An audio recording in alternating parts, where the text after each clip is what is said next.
Hello दोस्तों, कैसे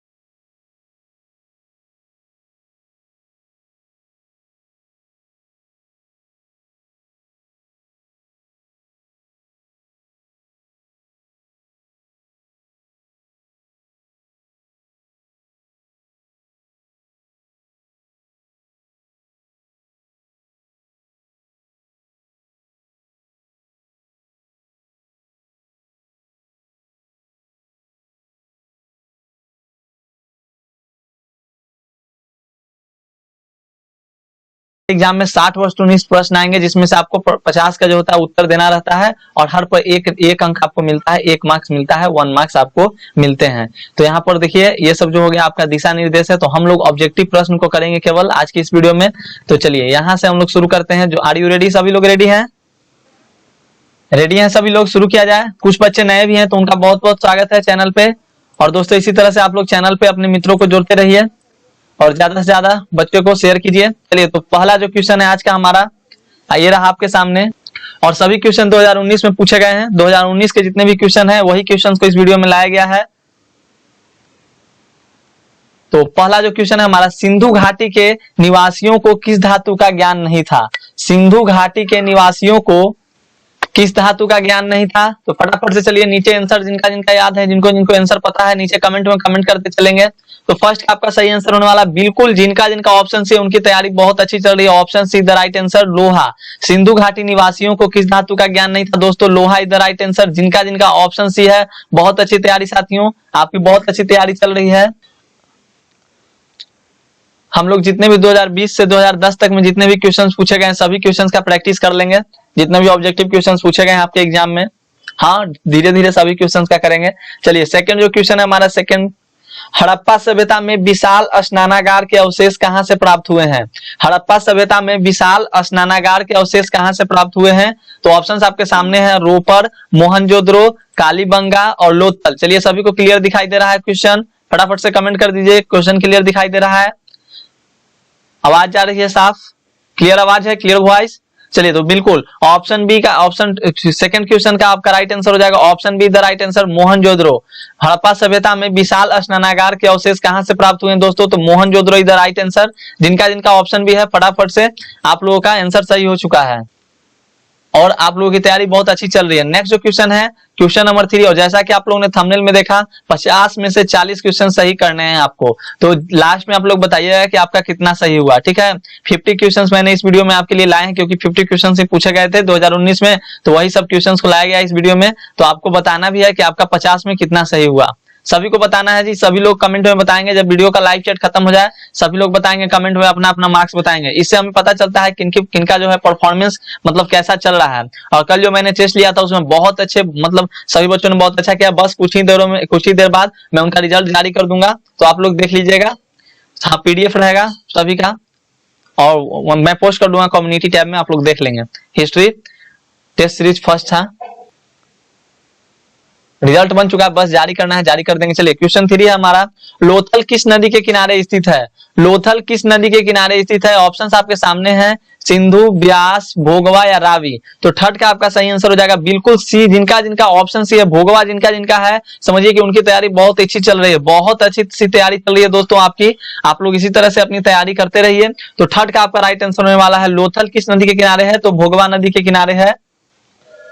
और मैं आपको बता दूं कि हड़प्पा जो नदी, हड़प्पा जो है, हड़प्पा किस नदी के किनारे है दोस्तों? फटाफट से, हड़प्पा किस नदी के किनारे है? हड़प्पा आपका किस नदी के किनारे है? फटाफट से नीचे कमेंट आना चाहिए सभी बच्चे का। जितने बच्चे देख रहे हैं वीडियो को सभी लोग कमेंट करेंगे हड़प्पा किस नदी के किनारे स्थित है। चलिए बिल्कुल सही, ऑप्शन डी रावी। हड़प्पा किस नदी के किनारे स्थित है? रावी नदी के किनारे स्थित है हड़प्पा। मोहनजोदड़ो बताइए, मोहनजोदड़ो, अभी आपने मोहनजोदड़ो पढ़ा था, विशाल स्नानागार वहीं से मिले हैं। तो मोहनजोदड़ो किस नदी के किनारे स्थित है दोस्तों? मोहनजोदड़ो सभी याद रखना है, क्योंकि पूछ देगा आपके एग्जाम में। एक नहीं, मतलब एक यहाँ पे 2019 में पूछा है तो क्या और भी क्वेश्चन इसी तौर पे पूछ सकते हैं ना, तो इसलिए सभी क्वेश्चन को आपको अच्छे से याद रखना है। तो मोहनजोदड़ो आपका कहाँ है, किस नदी के किनारे? बिल्कुल बिल्कुल, सिंधु सिंधु जिनका जिनका सिंधु है, बहुत अच्छा। यानी कि मोहनजोदड़ो आपका सिंधु नदी के तट पर स्थित है, इस तरह से आप लोग याद रखेंगे। और एक और आपका आता है कालीबंगा, तो कालीबंगा किस नदी के, हाँ इसमें ऑप्शंस नहीं है उसका, कालीबंगा घग्गर, याद रखिएगा। तो बहुत अच्छा साथियों, इसी तरह से आप लोग याद रखेंगे सभी क्वेश्चन जो होंगे। और देखिए आज के इस वीडियो में ज्यादा डिस्कस नहीं होगा, क्योंकि जो डिस्कशन वाली वीडियोज है वो सभी वीडियोज आ चुके हैं। अगर आपने नहीं देखा तो नीचे आपको डिस्क्रिप्शन में लिंक मिल जाएगा, या आप हमारे चैनल के सबसे अच्छा तरीका है, अगर आप मेरी सभी वीडियोस को देखना चाहते हैं तो आप हमारे प्लेलिस्ट में जाइए, और प्लेलिस्ट में मैंने हर सब्जेक्ट का अलग अलग एक प्लेलिस्ट बना दिया है।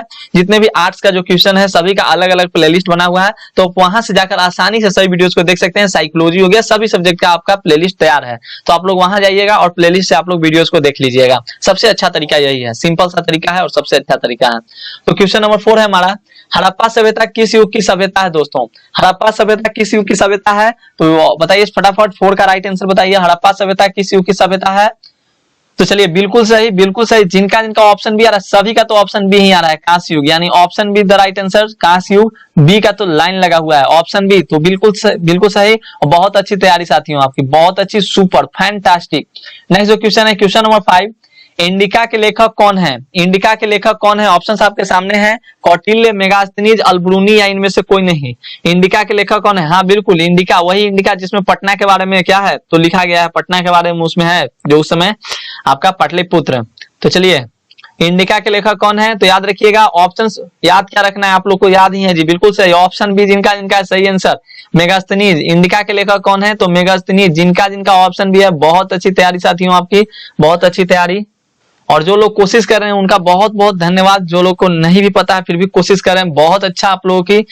धम्म की शुरुआत किसने की थी? धम्म की शुरुआत किसने की थी? आपका ऑप्शंस आपके सामने है, चंद्रगुप्त मौर्य, चंद्रगुप्त विक्रमादित्य, अशोक और कनिष्क। तो फटाफट से बताइए धम्म की शुरुआत किसने की? चंद्रगुप्त मौर्य, अशोक, चंद्रगुप्त विक्रमादित्य या कनिष्क?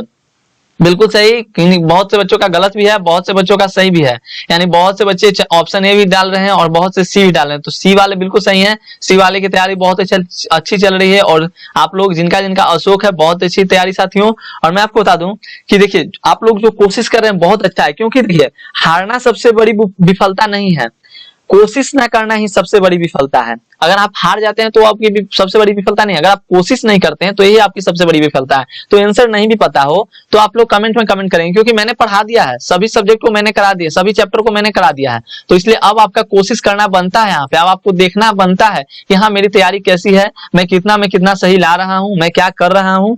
और नहीं अगर तैयारी अच्छी है तो मैं फिर से तैयारी करूंगा, अभी हमारे पास बहुत समय है, ऐसा नहीं है कि अब मेरे पास समय नहीं है। तो ऐसा ना है कि एक दिन ऐसा है कि आप बोले कि सर मुझे गेस क्वेश्चन दे दीजिए, गेस क्या, हम लोग पूरे क्वेश्चन को ही कर लेने, तो गेस क्वेश्चन की क्या जरूरत है। क्वेश्चन नंबर 7 है हमारा, गुप्त काल में कौन चीनी यात्री भारत आया? गुप्त काल में कौन चीनी यात्री भारत आया? तो ऑप्शंस आपके सामने हैं, इत्सिंग, फहान, हेनसोंग और इनमें से कोई नहीं। तो 7 का चलिए फटाफट से, चलिए बीच में करता हूं क्वेश्चन को, क्वेश्चन आप लोगों को दिखाई दे रहा है स्पष्ट क्लियर? तो गुप्त काल में कौन चीनी यात्री भारत आया था, याद रखना है। तो याद रखिएगा ऑप्शन 7 का आपका राइट आंसर होने वाला है। चलिए बहुत अच्छा, 7 का राइट आंसर होने वाला है ऑप्शन बी, जिनका जिनका फहान, उनकी तैयारी बहुत अच्छी है, बहुत अच्छी तैयारी साथियों। चलिए are you ready for next question? सभी लोग रेडी हैं नेक्स्ट क्वेश्चन के लिए? चलिए फटाफट से कमेंट कर दीजिए। चलिए तो चलिए नेक्स्ट जो क्वेश्चन है हमारा, क्वेश्चन नंबर 8, बहुत ही सिंपल क्वेश्चन, कल के टेस्ट में भी इस क्वेश्चन को पूछा गया था, और ये देखिए 2019 में भी इस क्वेश्चन को पूछा गया। तो इसी तरह के क्वेश्चंस आपके एग्जाम में आते हैं, तो किसी तरह का मतलब कि घबराने की बात नहीं है, जो आपका क्वेश्चंस होगा वो इसी मैच पे करेगा। और मैं जितने भी क्वेश्चंस को मैं करा रहा हूं, अगर आप सभी क्वेश्चंस को अच्छे से याद रखेंगे तो मैं 100 में 100 आपको परसेंट कर रहा हूं कि आपका 60 में आपका 50 सही हो ही जाएगा, गारंटी के साथ है। अभी आप देखिए 2019 के सेट को ही करके देखिए, जिन बच्चों ने मेरे सभी वीडियोस को फॉलो किए होंगे तो उनका भी देखिएगा 50 में 48, 49, 50 में 50 भी ला सकते हैं। कल ही के जो हुआ है, कल का रिजल्ट जारी करूंगा, सबसे हाईएस्ट नंबर 49 मार्क्स आया है, कल ही का है 49 मार्क्स आया है। मैं अभी कुछ देर में उसका रिजल्ट जारी करने वाला हूं, तो आप लोग देख लीजिएगा। पुराणों की संख्या कितनी है? 8वां नंबर क्वेश्चन है हमारा, पुराणों की संख्या कितनी है? तो याद रखिएगा ऑप्शन बी 18, ये कल भी क्वेश्चन में पूछा गया था, तो चलिए देखिए, एक तरह से आपकी बहुत अच्छी प्रैक्टिस मैं करवा रहा हूं। ऐसा जो है प्रैक्टिस आप लोगों को कहीं नहीं मिलेगा, आप लोग प्रैक्टिस बहुत अच्छे से कर रहे हैं, बार बार क्वेश्चंस आ रहे हैं आपके लिए, वही क्वेश्चंस मतलब आ रहे हैं, मैच कर जा रहे हैं। तो इस तरह से आपका जो होगा वो माइंड जो होगा वो क्लियर होते जा रहा है, क्लियर कंसेप्ट आपको मिलते जा रहा है। तो आप अच्छे से, और मैंने इन सभी वीडियोस को कंसेप्ट के साथ कराया। पूछिए नीचे जो हमारे जो पुराने स्टूडेंट हैं जो सभी वीडियोस को फॉलो किए हैं, उनसे पूछिए क्या सभी क्वेश्चंस को अच्छे से कंसेप्ट के साथ नहीं कराया गया, वे लोग आपको जवाब देंगे यस और नो में। चलिए तो आप बढ़ते हैं हम लोग अपने अगले क्वेश्चन की ओर। हमारा जो अगला क्वेश्चन है क्वेश्चन नंबर 9, महाभारत की रचना किस भाषा में हुई है? महाभारत की रचना किस भाषा में हुई है? तो 9 का आपका सही आंसर होने वाला है ऑप्शन, चलिए फटाफट से आप लोग कमेंट करते चलिए। मैं आपको बता दूं कि दोस्तों जो भी लोग इस चैनल पर नए हैं, जो लोग नए ज्वाइन हुए हैं इस चैनल से, नए लोगों ने सब्सक्राइब किया है चैनल को और अभी वीडियोस को देख रहे हैं, तो प्लीज कम से कम आप अपने 2 मित्रों को जरूर जोड़िए, क्योंकि आपके फी के तौर पे 2 मित्रों को जरूर से जरूर शेयर करें, तभी मैं आपके लिए बहुत अच्छा करने वाला हूं दोस्तों। क्योंकि देखिए उत्साह बढ़ता है इस तरह से, किसी भी चीज को अगर आप मतलब एक तरह से सिंपल सा एग्जाम्पल लीजिए, अगर कोई आदमी छोटा मोटा कार्य करता है, अगर उसमें उसको वृद्धि मिलती है तो उसको क्या होता है, उसको मन उसका जो होता है बहुत ज्यादा प्रफुल्लित होता है, उसको खुशी मिलता है, उत्साह मिलता है, तो वो आपके लिए ज्यादा आकर्षित करता है। जैसे छोटा मोटा दुकान खुला, उसमें अगर ज्यादा सामान उसका बिक्री होने लगा तो धीरे धीरे दुकान को बढ़ाएगा ना। तो उसी तरह से अगर आप लोग मेरे लिए मतलब शेयर कम से कम 2 शेयर कर देते हैं तो हम आपके लिए बहुत करेंगे, ये मेरा वादा है आपसे। तो आप लोग प्लीज मेरा सपोर्ट कीजिए और चैनल को शेयर कीजिए, अपने दोस्तों को भी बताइए। तो क्वेश्चन नंबर 9 है महाभारत की रचना किस भाषा में? तो बिल्कुल सही, जिनका जिनका ऑप्शन ए आया था उनकी तैयारी इतनी जबरदस्त है कि कुछ कहने लायक नहीं, और उनका मैं 100 में 100 कर रहा हूं कि बहुत अच्छी मार्क्स आने वाला है आपका।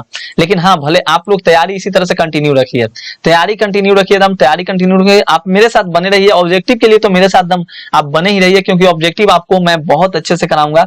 10 नंबर क्वेश्चन है, श्रीमद् भागवत गीता के महत्व पर किसने विचार व्यक्त किए हैं? श्रीमद् भागवत गीता के महत्व पर किसने विचार किए हैं, विचार व्यक्त किए हैं?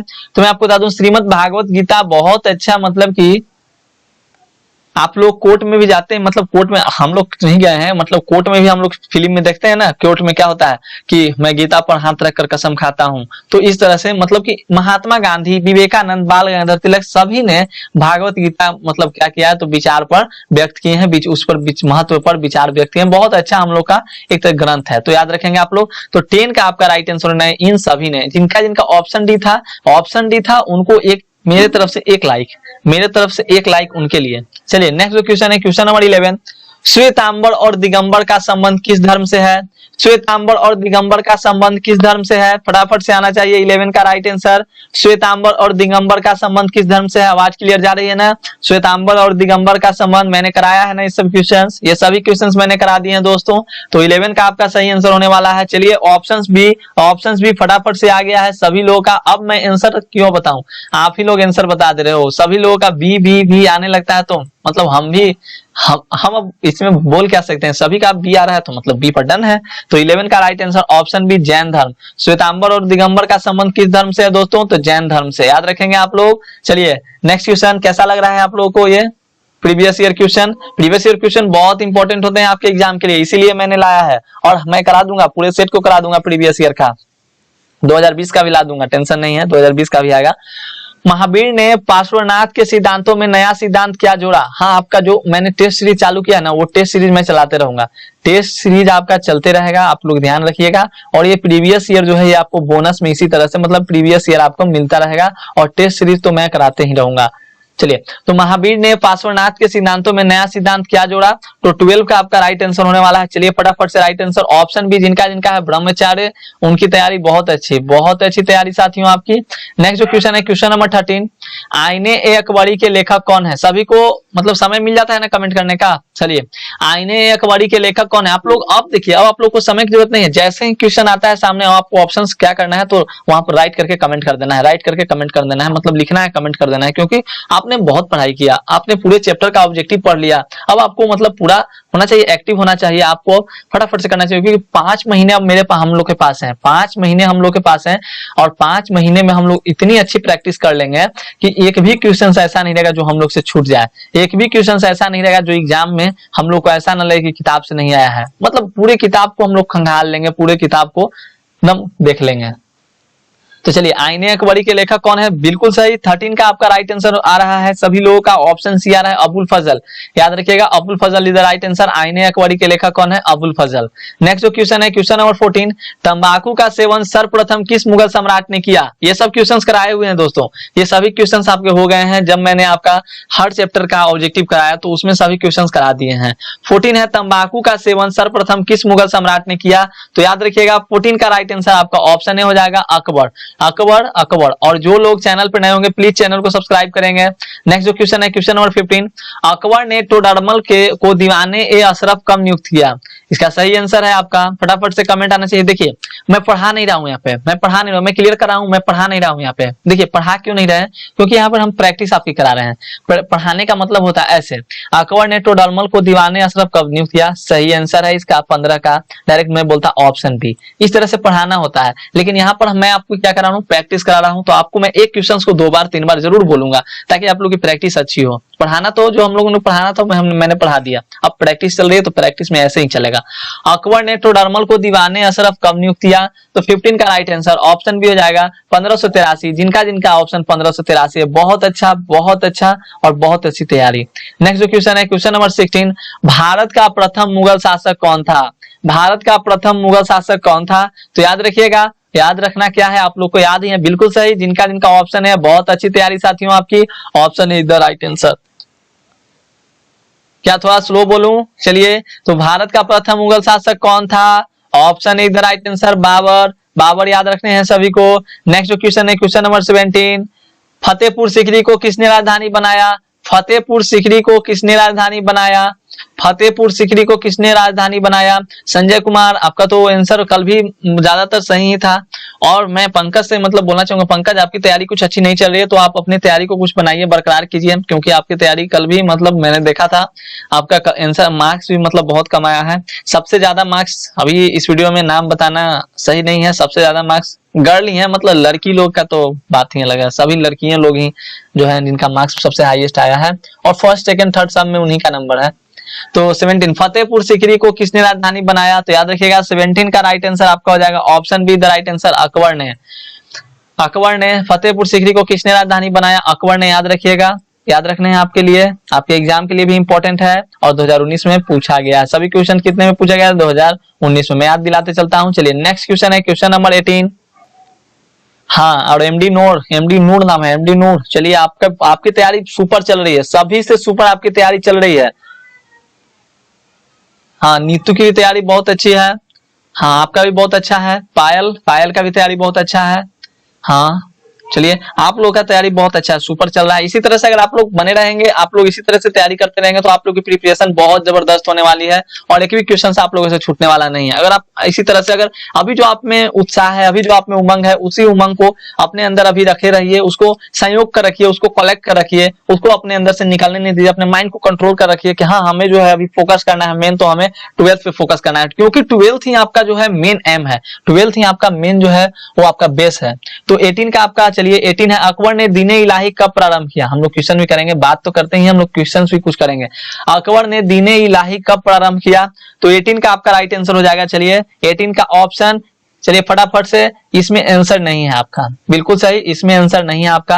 देखिए 1581 तो यहाँ पे दिया हुआ है, लेकिन देखिए रियल जो है अकबर ने दीने इलाही कब प्रारंभ किया था, तो आप लोग याद रखेंगे 1582 में, यानी 2019 में क्वेश्चन को पूछा गया था, ऑप्शंस भी यही था। ठीक है, 2019 में ऑप्शंस भी यही था, लेकिन इसका सही आंसर होगा आपका 1582 ईस्वी। याद रखिएगा, जब मैंने सब्जेक्टिव भी कराया था उसमें आपको मैंने डिस्कस किया था, 1582 इसका राइट आंसर होगा।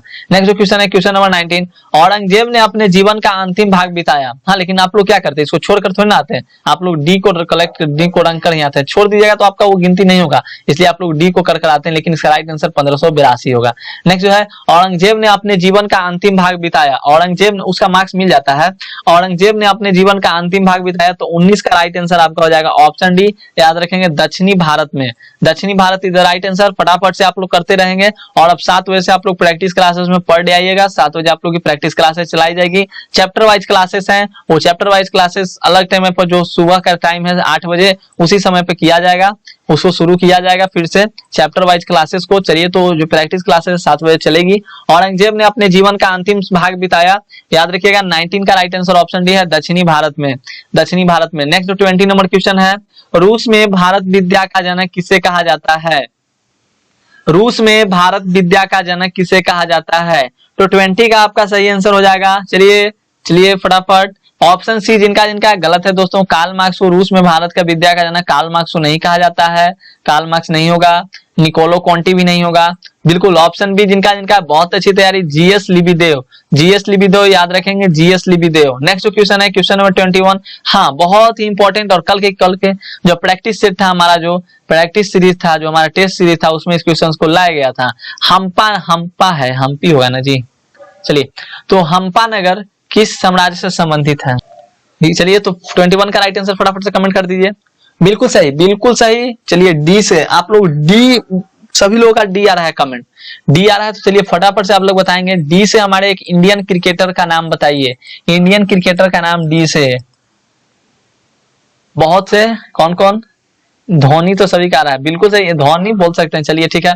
22 नंबर क्वेश्चन, गोपुरम का संबंध है, गोपुरम का संबंध किससे है? गोपुरम का संबंध किससे? देखिए, इंटरेस्ट के साथ पढ़ना चाहिए। अब हम मतलब सभी क्वेश्चंस को आपको डायरेक्ट करते जाएंगे, तो उससे आपके माइंड में भी अच्छे से कंसेप्ट नहीं होगा। I am also a student, so मतलब समझते हैं सभी का कैसे पढ़ाई करनी चाहिए, कैसे नहीं करनी चाहिए। सो अपने तरीके से हम आप लोग की तैयारी करवा रहे हैं, तो आप अच्छे से तैयारी बस करते रहिए। गोपुरम का संबंध है किससे? तो मैंने आपको बताया था ना, गोपुरम जो होता है मंदिर के गुंबद जो ऊपर रहता है, उसी का गोपुरम तो संबंध है, मंदिर से है। यानी option see the right answer आपका हो जाएगा। 22 का ऑप्शन सी होने वाला है, मंदिर से। गोपुरम का संबंध किससे है? तो मंदिर से। मैं आपको बता दूं, अच्छी बातें हैं आपके लिए, जानने भी जरूरी हैं। वो कहा जाता है ना कि all the problems are stuck between mind and matter, if you don't mind it doesn't matter. मतलब कहने का मतलब हुआ, जीवन की जो सारी समस्याएं हमारे मन और मन पर पड़ने वाले प्रभाव पर निर्भर करती है। यदि हम अपने मन पर कोई प्रभाव नहीं पड़ने दें, तो उन बातों का कोई मूल्य नहीं रह जाता है। यानी आज से अपने मन को किसी भी व्यर्थ बातों के प्रभाव से मुक्त रखेंगे, और अपने मतलब जो मैंने कहा उसको आप याद रखेंगे, keep our mind unaffected from any unless matter. तो एनी अनलेस मैटर से अपने माइंड को क्या रखना है? तो अलग रखना है, अनअफेक्टेड रखना है। दोस्तों याद रखेंगे आप लोग, आज से ये गांठ बांध लीजिए। तो गोपुरम का संबंध हो गया। नेक्स्ट क्वेश्चन है क्वेश्चन नंबर 23। निम्न में से महिला संत थी, निम्न में से महिला संत थी। बहुत ही इंपॉर्टेंट क्वेश्चन, एंड आपको ये क्वेश्चन याद ही होगा क्योंकि इस क्वेश्चन को बहुत बार कराया गया है। हाँ जी, तो 23 का आपका राइट आंसर बिल्कुल सही, ऑप्शन डी, जिनका जिनका बिल्कुल सही, इनमें से सभी। क्योंकि मीरा के बारे में मैंने बताया, अंडाल के बारे में बताया, कराईकल के बारे में आपको बता दिए हैं, अच्छी जानकारी दे दी है। यहाँ से आप लोग जाइए और उस वीडियोस को देखिए, जिसमें आपका फुल एक्सप्लेनेशन वीडियोस मिलेगा, ऑब्जेक्टिव के साथ साथ एक्सप्लेनेशन वाली वीडियो आपको मिल जाएगी। 25 नंबर क्वेश्चन है, ख्वाजा मोइनुद्दीन चिश्ती का दरगाह कहाँ है? ख्वाजा मोइनुद्दीन चिश्ती का दरगाह कहाँ है? याद रखेंगे, ऑप्शंस आपके सामने है, दिल्ली, आगरा, जयपुर, अजमेर। ख्वाजा मोइनुद्दीन चिश्ती का दरगाह कहाँ है? तो 25 का राइट आंसर आपका हो जाएगा। चलिए, option D the right answer, Ajmer Sharif. Ajmer Sharif याद रखेंगे। चलिए, नेक्स्ट क्वेश्चन है, निजामुद्दीन औलिया किस सूफी सिलसिले से संबंधित है? निजामुद्दीन औलिया किस सूफी सिलसिले से संबंधित है? मैंने आपको बताया था इसके बारे में भी, तो मैंने सभी क्वेश्चंस के बारे में आपको बता दिया है। मैंने बोला कि अगर आपने वो जो आपका 15 चैप्टर तक की वीडियोस है, अगर आपने सभी वीडियोस को देख लिया, तो आप अच्छे कंसेप्ट कर सकते हैं, अच्छे मार्क्स ला सकते हैं। और अभी आप कर रहे होंगे 2019, तो आप उतना ही क्वेश्चंस को करके आए होंगे। 2019 में देखिए आपका कितना मार्क्स आता है, लास्ट में आपको बताने हैं अपने मार्क्स। तो निजामुद्दीन औलिया किस सूफी सिलसिले से संबंधित है? तो 26 का सही आंसर आपका हो जाएगा, option A the right answer, Chishti. याद रखेंगे। चलिए, नेक्स्ट क्वेश्चन है क्वेश्चन नंबर 27। इब्न बतूता ने अपनी यात्रा का विवरण किस भाषा में लिखा था? 2019 में सब क्वेश्चन पूछा गया दोस्तों, 2019 का ही क्वेश्चन है, तो याद रखिएगा। इब्न बतूता ने अपनी यात्रा का विवरण किस भाषा में लिखा था? तो 27 का आपका सही आंसर हो जाएगा, option A the right answer, अरबी में। अरबी में, और सभी के पास क्वेश्चन बैंक होगा, तो आप लोग इन सभी क्वेश्चन को एक बार अच्छे से देख लीजिएगा। मैं बस यहाँ पर आपकी प्रैक्टिस करा रहा हूँ, ताकि सही बच्चे एक बार 2019 में जितने भी क्वेश्चन पूछे गए हैं, सभी क्वेश्चन को देख लें एक बार। क्योंकि देखिए, हाँ, आप लोग खुद से याद कर सकते हैं, 2019 में आपके पास क्वेश्चन बैंक है, अच्छे से याद कर सकते हैं, लेकिन यहाँ पर अगर आपकी प्रैक्टिस करा दी जाए, तो और आपका पावर क्या हो जाएगा? बूस्ट हो जाएगा। आपका बूस्ट हो जाएगा पावर, और पावर बूस्ट होने के कारण आपका जो माइंड का जो कंसेप्ट है वो आपका इंक्रीज करेगा, और आपके सभी क्वेश्चन जो होंगे वो याद रहेंगे, फुल्ली रिमेंबर हो जाएंगे। चलिए, तो बढ़ेंगे हम लोग अपने अगले क्वेश्चन की ओर। हमारा जो अगला क्वेश्चन है क्वेश्चन नंबर 28। अल बरूनी किसके साथ भारत आया? अल बरूनी किसके साथ भारत आया, कल भी इस क्वेश्चन को लाया गया था। तो ऑप्शन से जिनका जिनका बहुत अच्छी तैयारी है आपकी, ऑप्शन से जिनका जिनका है बहुत अच्छी तैयारी है, महमूद गजनी। महमूद गजनी, अल बरूनी किसके साथ भारत आया, तो महमूद गजनी के साथ। नेक्स्ट जो क्वेश्चन है क्वेश्चन नंबर 29, संथाल विद्रोह किस वर्ष हुआ, संथाल विद्रोह किस वर्ष हुआ, तो 29 का आपका राइट आंसर हो जाएगा दोस्तों, याद रखेंगे ऑप्शन ऑप्शन। चलिए बिल्कुल मैं आपको बता दूं कि संथाल विद्रोह जो हुआ था ना तो 1832 में हुआ था, 1841 में भी नहीं, 1851 में भी नहीं और 1853 में भी नहीं। आप लोग अच्छे से याद रखना, मैं बताता हूँ संथाल विद्रोह के बारे में अच्छी खासी जानकारी मैंने आपको दे रखी है पहले से ही, लेकिन यहाँ पर मैं बता दूं जो हाँ सिद्धू और कान्हू वाला याद होगा सभी को। तो 29 जो आपका कहता है संथाल विद्रोह जो हुआ था 1855 में, साथियों याद रखेंगे 1855 56 आप लोग याद रखना है, 1855 और 56 याद रखिएगा। चलिए बढ़ेंगे हम लोग अपने अगले क्वेश्चन की ओर। हाँ किसी तरह का आपको प्रॉब्लम हो तो नीचे कमेंट में आप लोग कमेंट करके बताइएगा भाई, क्योंकि आई एम ऑल्सो ह्यूमन, सो गलतियां तो सभी से हो सकती है। तो चलिए 30 नंबर क्वेश्चन, कर्नावालिस कोड बना, कर्नावालिस कोड कब बना, तो ये देखिए 30 का आपका राइट आंसर हो जाएगा बिल्कुल सही, option B 1793, option B 1793। Cornwallis code कब बना, तो 1793। नेक्स्ट जो क्वेश्चन है क्वेश्चन नंबर 31, मालवाड़ी बंदोबस्त किसके द्वारा लागू किया गया, मालवाड़ी बंदोबस्त किसके द्वारा लागू किया, तो 31 का राइट आंसर आपका ऑप्शन ए हो जाएगा, मार्टिन बर्ड। मैं आपको अच्छी खासी जानकारी इसके बारे में मैंने दे रखी है आपको, लेकिन फिर से मैं आपको बता दूं कि जो मालवाड़ी बंदोबस्त था वो एक अकेले के द्वारा नहीं लागू किया गया था। अगर इसमें आपका 3 ऑप्शंस रहता तो इधर इनमें से सभी भी रहता तो वो भी चलता, क्योंकि ये 3 लोगों ने लागू किया था। मैं बता दूं आपको, जो आपके हॉल्ट मैकेंजी थे, रॉबर्ट बर्ड थे, जेम्स थॉमसन थे, तो इन सभी ने मिलकर मालवाड़ी बंदोबस्त लागू किया था।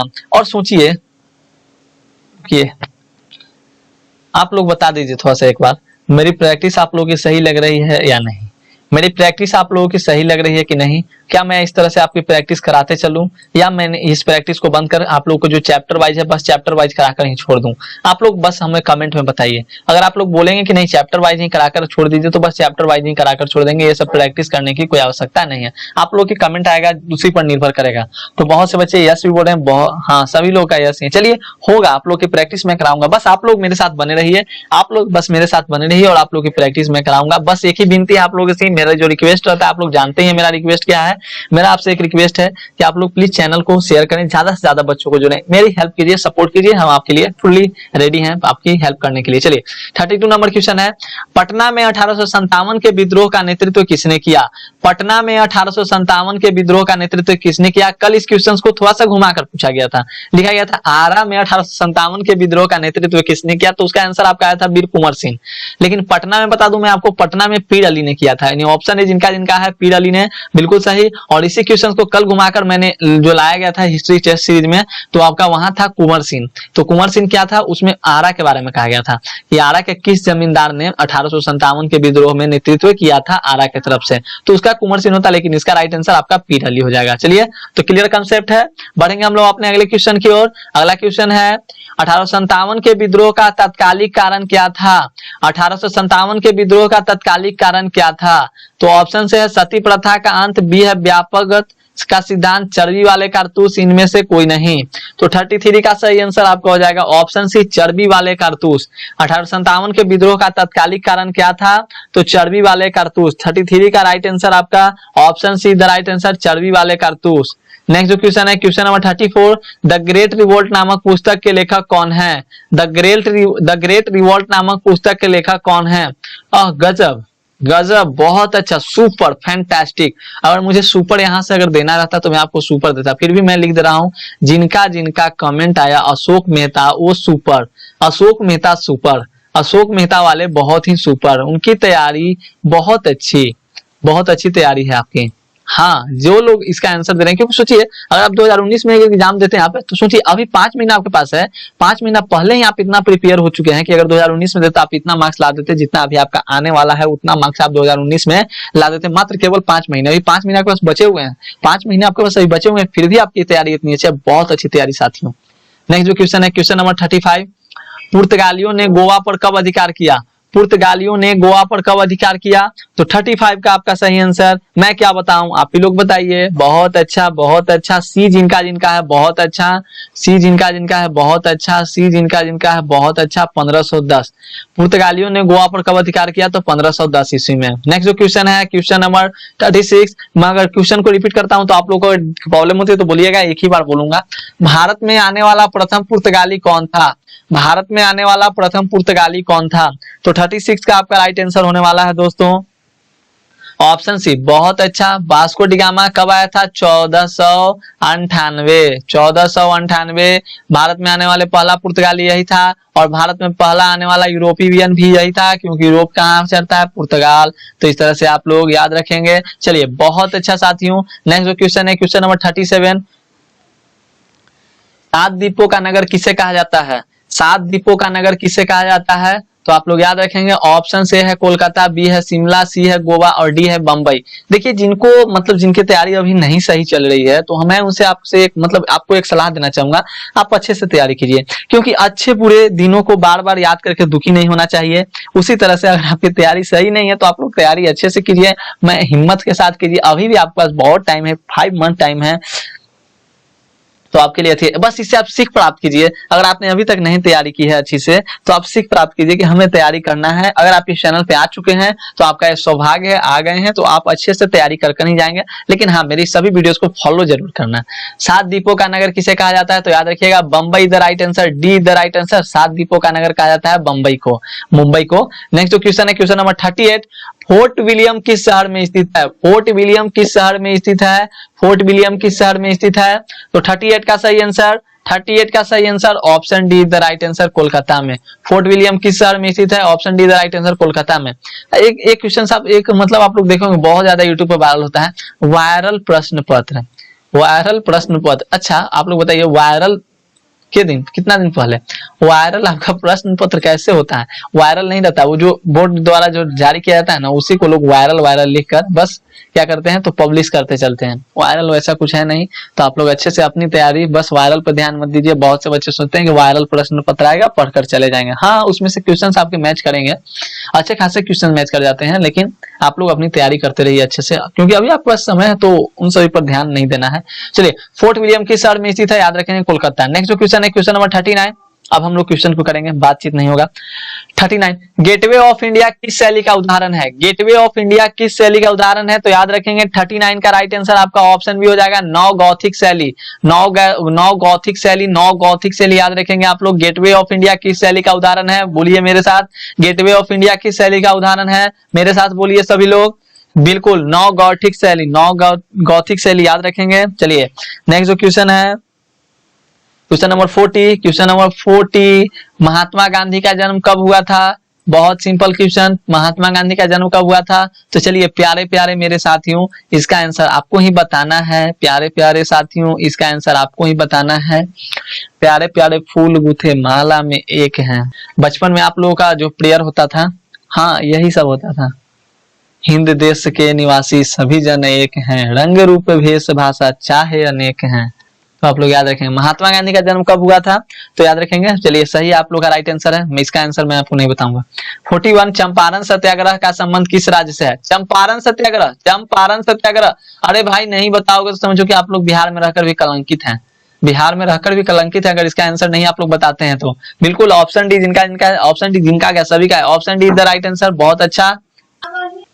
तो चंपारण सत्याग्रह का संबंध किस राज्य? तो ऑप्शन डी बिहार, याद रखेंगे। नेक्स्ट क्वेश्चन है 42, असहयोग आंदोलन किस वर्ष शुरू हुआ था? बहुत ही इंपॉर्टेंट, असहयोग आंदोलन किस वर्ष शुरू हुआ था? तो याद रखिएगा 1920 ईस्वी को, 1 अगस्त 1920 ईस्वी को असहयोग आंदोलन शुरू हुआ था। 1 अगस्त 1920 ईस्वी को याद रखना है। नेक्स्ट क्वेश्चन है क्वेश्चन नंबर 43, दिल्ली चलो का नारा किसने दिया? दिल्ली चलो का नारा किसने दिया दोस्तों? दिल्ली चलो का नारा किसने दिया? तो 43 का आपका सही आंसर हो जाएगा, बिल्कुल सही, option D the right answer, Subhash Chandra Bose ने, नेताजी ने दिल्ली चलो का नारा दिया। सभी लोग बोलिए, नेताजी ने दिल्ली चलो का नारा दिया। कब दिया? तो 5 जुलाई 1943 को दिया। 5 जुलाई 1943 को दिया, दिल्ली चलो का नारा दिया, याद रखना है इस तरह से।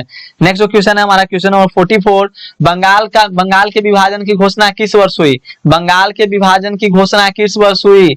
बंगाल के विभाजन की घोषणा किस वर्ष हुई?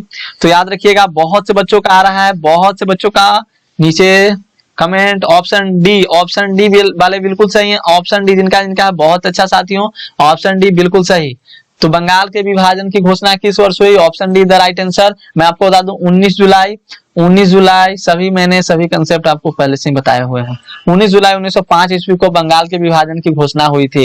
नेक्स्ट जो क्वेश्चन है, क्वेश्चन नंबर 45, डांडी किस राज्य में स्थित है? डांडी किस राज्य में स्थित है? दोस्तों ये क्वेश्चन मेरे द्वारा नहीं पब्लिश किया गया है, मतलब इस क्वेश्चन को मैंने नहीं बनाया है, क्योंकि ये सभी क्वेश्चन आपके 2019 के एग्जामिनेशन में पूछे गए हैं और वहीं से सभी क्वेश्चन को लाया गया है। 2019 का एक तरह से आप लोग सेट का प्रैक्टिस करें, प्रीवियस ईयर क्वेश्चन सेट का हम लोग प्रैक्टिस करें 2019 के क्वेश्चन का। तो आप लोग इस तरह से आप लोग याद रखिए, डांडी किस राज्य में स्थित है, क्योंकि प्रीवियस ईयर क्वेश्चन आपके लिए मैं आपको कह दूं एक तरह से आप समझिए 100 में 100% इंपॉर्टेंट है। प्रीवियस ईयर क्वेश्चन पढ़ना बहुत जरूरी है। डांडी किस राज्य में स्थित है? तो आप लोग याद रखेंगे Gujarat is the right answer. Option D, yes, Gujarat. Narendra Modi जहां के हैं, हाँ वो आपके महात्मा गांधी पोरबंदर के थे, पोरबंदर याद रखेंगे। नेक्स्ट क्वेश्चन है क्वेश्चन नंबर 46, मुस्लिम लीग की स्थापना किस वर्ष हुई? अरे इस क्वेश्चन को आप लोग, बहुत ही हाईलाइटेड क्वेश्चन आपके लिए, हाईलाइटेड क्वेश्चन, जो क्वेश्चन बार बार रिपीट हो रहा है तो उसको हाईलाइटेड कर सकते हैं। तो ये हाईलाइटेड क्वेश्चन से कह रहा है कि मुस्लिम लीग की स्थापना किस वर्ष हुई? तो याद रखिएगा ऑप्शंस आपके सामने हैं, तो क्या होगा इसका राइट आंसर? चलिए फटाफट से, बिल्कुल 1906 ईस्वी में कहां में हुआ था दोस्तों? कहां में? बांग्लादेश के ढाका, बांग्लादेश के ढाका याद रखेंगे, बांग्लादेश की राजधानी ढाका। नेक्स्ट क्वेश्चन है क्वेश्चन नंबर 47, और अब 3 ही क्वेश्चन आपके सामने बचे हैं, तो आप लोग अच्छे से तीनों क्वेश्चंस को अटेम्प्ट कीजिए और लास्ट में अपना मार्क्स को आप लोग बताइए। द्वितीय विश्व युद्ध किस वर्ष प्रारंभ हुआ? द्वितीय विश्व युद्ध किस वर्ष प्रारंभ हुआ? ऑप्शन से है 1937, 1939, 1942, 1945। द्वितीय विश्व युद्ध किस वर्ष प्रारंभ हुआ? द्वितीय विश्व युद्ध किस वर्ष प्रारंभ हुआ दोस्तों? बिल्कुल सही, जो प्रथम विश्व युद्ध हुआ था आपका, चलिए 1914 में। बहुत अच्छा, 1914 से 1918 चला था, सभी को याद होगा, 4 साल तक चला था। द्वितीय विश्व युद्ध आपका 1939 को। मैंने अच्छी खासी जानकारी द्वितीय विश्व युद्ध पर दे रखी है, तो आप लोग जरूर से जरूर प्रीवियस वीडियो से देखिएगा। और जो लोग देख चुके हैं वो भी आपके मतलब आपके पास एक प्लेबैक स्पीड का मतलब ऑप्शन आता है। आई एम स्टूडेंट, तो आपको मैं बहुत अच्छे अच्छे ट्रिक्स बताता हूँ, बहुत अच्छे टिप्स बताता हूँ। प्लेबैक स्पीड का आपके पास ऑप्शन आता है, तो आप जाइएगा, प्लेबैक स्पीड को फास्ट मोड में करके आप वीडियोस को देख लीजिएगा। उससे क्या होगा कि आपकी रिवीजन जो हो जाएगी अच्छे से हो जाएगी। तो द्वितीय विश्व युद्ध किस वर्ष प्रारंभ हुआ? तो 1939 याद रखना है। नेक्स्ट जो क्वेश्चन है क्वेश्चन नंबर 48, पाकिस्तान शब्द किसने दिया? पाकिस्तान शब्द किसने दिया? ऑप्शन है जिन्ना, हजरत जिन्ना, लियाकत अली चौधरी, रहमत अली इकबाल। चलिए साथियों, चलिए बताइए। चलिए मेरे सभी मित्रों, बहुत बहुत आप लोगों का शुक्रिया। और दोस्तों आपसे मेरी एक रिक्वेस्ट रहती है, आप तो जानते ही हैं, प्लीज आप लोग क्या करें, 2 बच्चों को, 2 स्टूडेंट को, 2 अपने साथियों को वीडियो को जरूर से जरूर शेयर करें। जितना हो सके आप मैक्सिमम भी कर सकते हो, मेरी हेल्प करने के लिए आप ज्यादा से ज्यादा शेयर करें, लेकिन कम से कम 2 जरूर करें। पाकिस्तान शब्द किसने दिया? तो याद रखना है आपका 48 का राइट आंसर आपका हो जाएगा। ऑप्शन सी याद रखना है, चौधरी रहमत अली। पाकिस्तान शब्द किसने दिया? तो चौधरी रहमत अली ने दिया था। वो यूनिवर्सिटी में पढ़ते तो वहीं पर उन्होंने दिया था। नेक्स्ट क्वेश्चन है 49, भारतीय संविधान के प्रारूप समिति के अध्यक्ष कौन थे? हाँ, भारतीय संविधान के प्रारूप समिति के अध्यक्ष कौन थे? भारतीय संविधान के प्रारूप समिति के अध्यक्ष कौन थे? डॉक्टर राजेंद्र प्रसाद, जवाहरलाल नेहरू, सरदार पटेल, भीमराव अंबेडकर। तो मैं आपको बता दूं 49 का आपका राइट आंसर हो जाएगा option D the right answer, Bhimrao Ambedkar. प्रारूप समिति के अध्यक्ष कौन थे? संविधान के प्रारूप समिति के अध्यक्ष कौन थे? भीमराव अंबेडकर। यही जो हमारे संविधान के पिता के नाम से भी जाने जाते हैं, भीमराव अंबेडकर। याद रखना है आपको। नेक्स्ट क्वेश्चन है क्वेश्चन नंबर 50, पाकिस्तान का प्रथम प्रधानमंत्री कौन था? लास्ट क्वेश्चन है पाकिस्तान के पास, पाकिस्तान के ऊपर हम लोग के पास लास्ट क्वेश्चन आया है, पाकिस्तान का प्रथम प्रधानमंत्री कौन था? तो मैं आपको बता दूं इसका राइट आंसर आपका होने वाला है बिल्कुल सही, ऑप्शन बी जिनका जिनका है, लियाकत अली। बहुत अच्छी तैयारी है आपके साथियों। और दोस्तों लियाकत अली वाले बिल्कुल सही है, ऑप्शन भी जाएगा, पाकिस्तान का प्रथम प्रधानमंत्री लियाकत अली था। और दोस्तों अब आप लोग नीचे कमेंट में फटाफट से आप लोग, अभी नहीं, जब वीडियो लाइव सेट खत्म हो जाए तो आप लोग कैलकुलेट कर अपना अच्छे से ध्यान देकर आप लोग बताएंगे कि आपका लगभग, अभी तो मतलब एक्यूरेट तो आप लोग नहीं बता सकते हैं, बट आप लोग को एक तो पता होगा ना कि हाँ 5 गलत किए, 6 गलत किए, तो उस तरह से आप लोग माइनस कर आप लोग हमें बताइए कि आपका कितना सही हुआ है, ठीक है। और चलिए, तो सभी का मतलब आपको कैसा लगा है टेस्ट सीरीज, मतलब ये आपका प्रैक्टिस सेट, तो आप लोग नीचे हम लोग कमेंट में कमेंट करके बताएंगे, क्योंकि आपके कमेंट से ही हम चलते हैं। आपका कमेंट आता है, कल भी कमेंट आया कि मतलब हिस्ट्री का टेस्ट सीरीज चलाइएगा, तो हम चलाएंगे ही, सभी सब्जेक्ट का टेस्ट सीरीज लाएंगे। तो आप लोग हमें बस कमेंट करके नीचे बताते रहिए सभी, और आपकी जितने भी प्रॉब्लम होंगे मैं सॉल्व करूंगा। और हाँ, कैसा लगा आपको ये आज का प्रैक्टिस सेट नीचे कमेंट में जरूर बताइएगा। तो चलिए मिलते हैं हम लोग अगले वीडियो में, तब तक के लिए धन्यवाद। टेक केयर दोस्तों, good evening all of you. चलिए तो सभी लोग अच्छे से अपने घर पे रहिए, स्वस्थ रहिए। चलिए ओके, टेक केयर कट किया जाता है।